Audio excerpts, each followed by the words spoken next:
And thanks so much for joining me today. Can you tell me a little bit about the birth and the creation of the outcome-focused interviewing system? Absolutely. It actually started years and years ago when I was interviewing in college. And when I was interviewing in college, I knew I was going to go to law school. So I really decided between my junior and senior year I should interview with anyone and everyone I could just to get experience so that once I came out in law school, I knew how to conduct myself in an interview. And an amazing thing started happening. I would go to every interview, and I didn't care what the degree was that they asked for, or whether I was qualified for the job. I just wanted exposure to interviewing. And what I found is that they kept offering me jobs, even though I technically wasn't qualified for the job. But I found it was the way I interviewed and what happened, that there was a magic there. And I kind of left it alone for many years. And then when we started doing a lot of executive coaching around the world, that was the magic I had to teach them. How do you take that magic, that concept of what happened years ago that got people standing up saying, we want you on our company? How do you help executives make sure that they're representing that at all points and times and being able to transcend and make that difference in the interviewing? And that's what this whole system is designed to do. Well, I know that there's a lot of interviewing coaching out there and a lot of interviewing tips. What makes this so fundamentally different? The big fundamental difference is that almost everything out there focuses on the behavior and the doing. How do you represent to people your past knowledge, your past experience? How do you show them what you did? What I looked at is the magic that happened years ago wasn't me telling them what I did, but it was demonstrating how I thought. And that's the power. So showing them how you think, how you're going to add value, that was what every organization would say, you know what, let's hear more. I want to hear about this and how that impacts. But very few people know how to do it. And the reason is because most people don't understand how their brain functions and how it actually represents them in an interview and how to have it turn so it works for them rather than against you in the interview process. And this is designed to help people be able to do that. You mentioned that most interviews focus on the behaviors and the doing, and that this really focuses on how you think.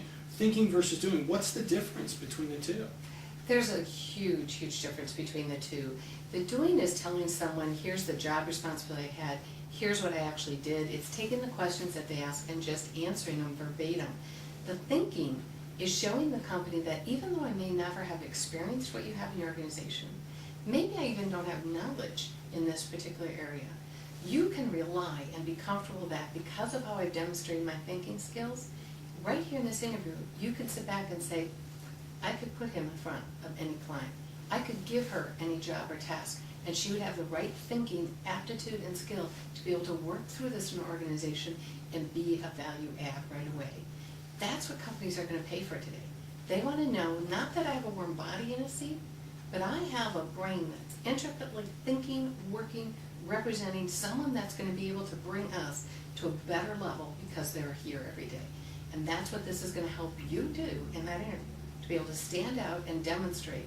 So while everyone else is marching in and just showing this is what I've done, here's how I've been, this is what I've done in the job, you're going to cross all the dots and the T's and make all the lines and show them this is why you want me in this organization.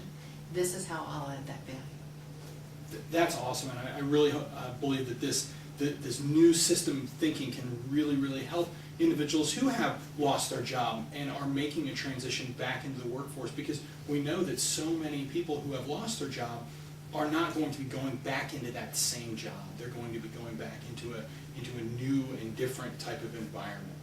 And actually what you just hit is one of the key things on why it's so important to have this new way of thinking with interviewing, because the vast majority of people graduating from college, for example, are going to graduate and have a job that never existed 2 years ago. The vast majority who are in the workforce who have either been laid off or lost their job or wanting to change them are going to be changing to fields that they don't have past knowledge and experience.